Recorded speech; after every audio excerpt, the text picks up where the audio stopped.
한국복음서원은 미국 복음주의 출판사 협의회인 ECPA의 정회원이자 투표권 행사 멤버인 LSM에서 출간한 영적 서적들을 번역, 출판하고 있습니다.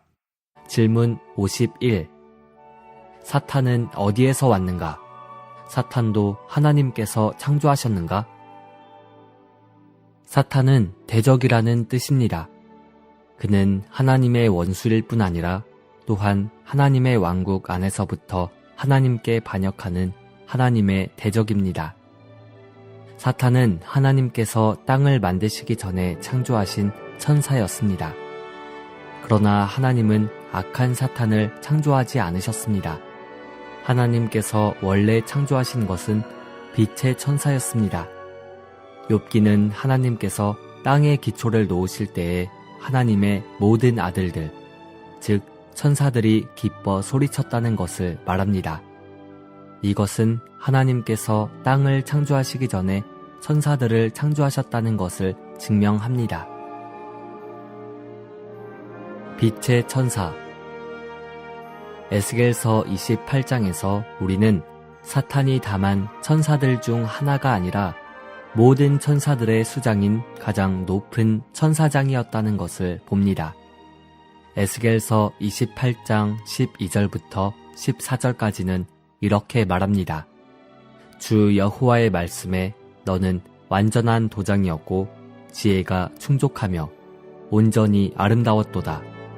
내가 옛적에 하나님의 동산 에덴에 있어서 각종 보석, 곧 홍보석과 황보석과 금강석과 황옥과 홍만호와 창옥과 청보석과 남보석과 홍옥과 황금으로 단장하였으며 내가 지음을 받던 날에 너를 위하여 소구와 비파가 준비되었도다. 너는 기름 부음을 받고 지키는 그룹임이며 내가 너를 세우매 내가 하나님의 성산에 있어서 불타는 돌들 사이에 왕래하였도다. 이 부분은 사탄이 반역을 하기 전에 우주 안에서의 그의 지위를 묘사합니다. 내가 옛적에 하나님의 동산 에덴에 있어서 이것은 아담과 하와가 있던 에덴이 아닙니다. 이 에덴은 땅에 있는 것이 아니라 하늘에 하나님의 성산에 있었습니다. 각종 보석으로 단장하였으며 그는 보석들로 단장되었습니다. 이것은 그의 거처가 보석들로 이루어져 있었다는 것을 가리킵니다. 내가 지음을 받던 날에 너를 위하여 소구와 비파가 준비되었도다. 고대의 소구와 비파 같은 그러한 악기들은 왕을 위한 것이었습니다. 이것은 사탄이 아담 이전에 우주에서 가장 높은 지위를 가진 왕이었다는 것을 가리킵니다. 이런 이유로 주 예수님께서 이 땅에 계실 때 사탄을 이 세상의 왕이라고 부르셨고 사도들은 그를 공중의 권세를 잡은 통치자라고 불렀습니다. 누가복음 4장 5절과 6절은 이것을 확증합니다. 마귀가 또 예수님을 이끌고 높은 산으로 올라가서 순식간에 세상 모든 나라를 보여주며 주 예수님께 말하였다. 내가 이 모든 권위와 그 영광을 그대에게 주겠소. 이것은 나에게 넘겨진 것이므로 내가 원하는 사람에게 줄 수 있소. 이것은 분명 사실일 것입니다. 왜냐하면 주 예수님께서 이것을 부정하지 않으셨기 때문입니다. 하나님은 언제 이 모든 것을 사탄에게 넘겨주셨습니까? 이것은 분명 아담 이전 시대의 일입니다. 성경의 계시에 의하면 하나님은 사탄을 우주의 머리로 세우셨고 또한 하늘과 땅에 있는 모든 창조물을 그의 손에 넘겨주셨습니다. 그러므로 그는 이 세상의 왕이 되었습니다. 그의 지위와 위치는 심지어 천사장 미가엘이 마귀와 다투며 논쟁할 때 감히 그를 거슬러 모욕하는 심판을 내리지 않을 정도로 그렇게 높았습니다. 미가엘은 천사장 중 하나였지만 감히 사탄을 꾸짖지 않았습니다. 이것은 사탄의 지위가 분명 미가엘의 지위보다 훨씬 더 높았으리라는 것을 증명합니다. 그러므로 우리는 사탄이 분명 가장 높은 천사였으리라는 것을 추측할 수 있습니다. 이사야서 14장 12절은 사탄이 새벽의 아들인 계명성이었다는 것을 우리에게 말해줍니다. 계명성이 별들 중에서 인도하는 별인 것처럼 사탄도 분명 모든 천사들의 머리였을 것입니다. 게다가 새벽의 아들이라는 칭호는 그가 우주의 새벽부터 일찍이 있었다는 것을 보여줍니다. 그러므로 사탄은 우주의 가장 이른 때부터 샛별처럼 빛나는 천사들의 머리였습니다. 그가 처음에는 하나님의 기름 부음을 받은 그룹, 곧 하나님과 가장 가까운 자로서 하나님의 창조물 가운데서 가장 높은 지위를 가진 놀라운 존재였습니다. 그에게는 왕권뿐 아니라 제사장 직분도 있었습니다. 그러므로 하나님께서 악한 사탄을 창조하신 것이 아니라 선하고 온전한 천사장을 창조하셨다는 것이 분명합니다. 타락한 사탄. 그러나 어느 시점에서 기름 부음을 받은 그룹인 이 천사장은 그의 마음의 교만으로 인하여 하나님께 반역했습니다. 하나님은 에스겔서 28장 17절에서 사탄에 대해 내가 아름다움으로 마음이 교만하였으며 내가 영화로움으로 내 지혜를 더럽혔으며 라고 말씀하셨습니다. 그는 완전한 도장이었고 지혜로 가득했으며 온전히 아름다웠습니다. 그러나 그는 자기의 아름다움을 바라보고 자랑스러워했습니다. 그는 그의 명석함을 보고 부패하게 되었습니다. 하나님께서 우리에게 만들어주신 것을 바라보고 하나님 자신을 잊어버리면 항상 우리는 유혹을 받아 교만하게 됩니다. 교만이 사탄의 반역의 원인이었습니다. 그는 자신을 높이고 하나님과 동등하게 되기를 원했습니다. 모든 타고난 미덕과 영적인 은사는 마귀에게 이용되어 우리를 교만하게 만들 수 있습니다. 심지어 사도 바울까지도 하나님께서 그에게 주신 계시들이 엄청나므로 지극히 높아질 수 있었습니다. 오늘날 교만한 마귀는 여전히 이 땅을 돌아다니면서 교만한 자들을 삼키려고 찾고 있습니다. 그에게 저항하는 길은 오직 우리 자신을 겸손히 낮추는 것입니다. 베드로전서 5장 5절은 모두가 서로를 향해 겸손으로 허리를 동여 매십시오. 왜냐하면 하나님은 교만한 사람을 대적하시고 겸손한 사람에게 은혜를 주시기 때문입니다. 라고 말합니다. 하나님의 심판. 이사야서 14장 13절과 14절에서 사탄은 내가 하겠다 라는 말을 5번이나 했습니다. 내가 하늘에 올라 내가 하나님의 뭇 별 위에 내 보좌를 높이리라. 내가 북극 지폐의 산 위에 앉으리라. 가장 높은 구름에 올라가 내가 지극히 높은 이와 같아지리라. 사탄은 하나님과 같아지기를 원했고 이것이 그가 하나님께 반역한 목적이었습니다. 사탄의 반역에 이어 하나님의 심판이 있었습니다. 하나님은 그분의 피조물 가운데서 어떤 반역도 용인하실 수 없으므로 사탄을 심판하셨습니다. 하나님은 이렇게 말씀하셨습니다. 내가 지음을 받던 날로부터 내 모든 길에 완전하더니 마침내 내게서 불의가 드러났도다. 내 무역이 많음으로 내 가운데에 강포가 가득하여 내가 범죄하였도다. 너 지키는 그루바. 그러므로 내가 너를 더럽게 여겨 하나님의 산에서 쫓아냈고 불타는 돌들 사이에서 멸하였도다. 내가 아름다움으로 마음이 교만하였으며 내가 영화로움으로 내 지혜를 더럽혔으며 내가 너를 땅에 던져 내가 죄악이 많고 내 모든 성소를 더럽혔으며 그러나 이제 내가 스올 곧 구덩이 맨 밑에 떨어짐을 당하리로다.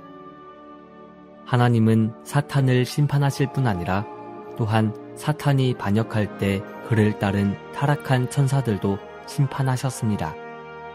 심지어 그 시대의 하늘들과 땅, 그리고 사탄의 반역에 가담한 땅에 있는 생물들까지도 다 하나님의 심판을 받았습니다.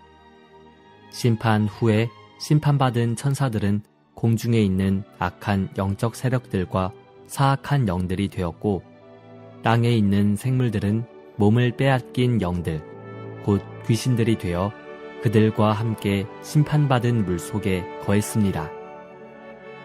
오늘날 물속과 땅에 있는 타락한 천사들과 귀신들을 포함해 사탄과 그의 어둠의 권세는 모두 심판을 받았습니다. 그러나 이 심판은 사람을 통해 집행되어야 할 것입니다. 왜냐하면 하나님은 이러한 심판을 직접 수행하지 않으실 것이기 때문입니다. 질문 52. 사탄은 그렇게 악한데 왜 하나님은 그를 제거해버리지 않으셨는가?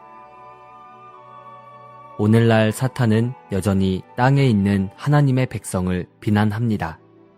그는 삼킬 자를 찾으려고 여전히 땅에 돌아다닐 수 있습니다. 그는 여전히 사람들의 생각을 눈멀게 하며 자기 자신을 빛의 천사로 가장하여 사람들을 속입니다. 마치 그에게는 아직도 많은 자유가 있는 것처럼 보입니다. 만약 하나님께서 죄와 악의 근원인 사탄을 당장 제거해 버리신다면 모든 문제가 해결되지 않겠습니까? 그럼에도 불구하고 우리는 하나님께 사탄을 처리하는 원칙과 방법과 절차가 있다는 것을 알아야 합니다. 이것은 마치 내가 어린아이였을 때 가졌던 생각과 아주 비슷합니다. 나는 만약 정부가 모든 악인들을 제거해 버리기만 하면 나라가 평화로울 것이라고 생각했었습니다. 사실상 문제는 그렇게 간단하지 않습니다. 누가 악한 자인가를 확인하는 과정과 그들에게 법을 집행하는 절차가 반드시 있어야 합니다. 사탄이 죄를 짓고 타락하고 하나님께 반역하자마자 하나님은 그를 심판하시고 그에게 사형 선고를 내리셨습니다. 그러나 사탄에 대한 심판을 집행하는 데에는 과정과 어떤 조건이 필요합니다. 이것을 생각해 보십시오. 법정에서 법관이 사형 선고를 내리자마자 법관이 직접 총을 꺼내어 범죄자를 쏜 그런 법정 소송건은 지금까지 단 한 건도 없었습니다. 법관은 선고를 내릴 뿐이고 사형 선고는 다른 사람들에 의해 집행됩니다. 마찬가지로 가장 높은 재판관이신 하나님께서 이미 사탄을 심판하셨지만 그분은 직접 그 심판을 집행하려 하지 않으실 것입니다. 그것은 하나님은 모든 것을 창조하신 주님이신 반면에 사탄은 일개 창조물에 불과하기 때문입니다. 창조주이신 하나님은 그분의 창조물에게 그분의 심판을 집행하지 않으실 것입니다. 그보다 그분은 다른 창조물인 사람을 통해서 사탄에 대한 그분의 심판을 집행하기 원하십니다. 하나님께서 사람을 창조하신 데에는 이중 목적이 있습니다. 첫 번째 목적은 사람이 하나님의 형상을 갖고 하나님을 표현하는 것입니다. 두 번째 목적은 사람이 하나님의 권위를 갖고 하나님의 원수 사탄을 처리하고 그에게 내린 하나님의 심판을 집행하는 것입니다. 하나님의 원래의 의도는 창조된 사람이 반역한 창조물 사탄을 처리하게 하는 것이었습니다. 유감스럽게도 사람은 이 심판을 집행하기 전에 사탄의 유혹과 속임에 의해 죄를 짓고 타락했습니다. 그럼에도 불구하고 하나님은 사람에 대한 그분의 계획을 포기하지 않으셨습니다. 그분께서 직접 한 사람, 곧 주 예수님으로 오셨습니다. 그분은 사탄에게 내릴 심판을 집행하는 사람의 위치에 서 계셨습니다. 요한일서 3장 8절은 하나님의 아들께서 나타나신 목적은 마귀에게서 나온 일을 제거하시기 위한 것입니다. 라고 말합니다. 주님은 그분의 제자들에게 원수의 모든 능력을 제압하는 권위를 주셨습니다. 제자들이 귀신을 쫓아냈을 때 그것은 하나님께서 그들을 통해 귀신들을 쫓아내심으로 사탄에 대한 그분의 선고를 집행하시는 것이었습니다. 그 후 주 예수님은 십자가에서 죽으심으로 마귀를 멸망시키시고 옛뱀의 머리를 상하게 하셨습니다. 이제 그분의 몸인 교회는 반드시 계속해서 하나님의 심판을 집행해야 합니다. 이기는 믿는 이들이 휴거될 때 사탄은 하늘에서 땅으로 던져질 것이고 사탄을 따르는 자들도 그렇게 될 것입니다. 그 후 묶여서 무저갱으로 던져질 것이고 천년왕국 후에는 결국 불못으로 던져질 것입니다. 이렇게 해서 사탄과 그를 따른 자들에게 내리신 하나님의 심판의 집행이 완성될 것이고 온 우주는 청소될 것이며 모든 문제가 제거될 것입니다. 하나님은 그분 자신의 완전한 표현을 얻으실 것이고 사람은 하나님과 하나로 완전히 연결되고 연합될 것입니다.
본 메시지가 수록된 도서에 관심 있으신 분들은 인터넷 검색창에 한국복음서원 쇼핑몰 또는 1600-3191로 전화 주시면 감사하겠습니다.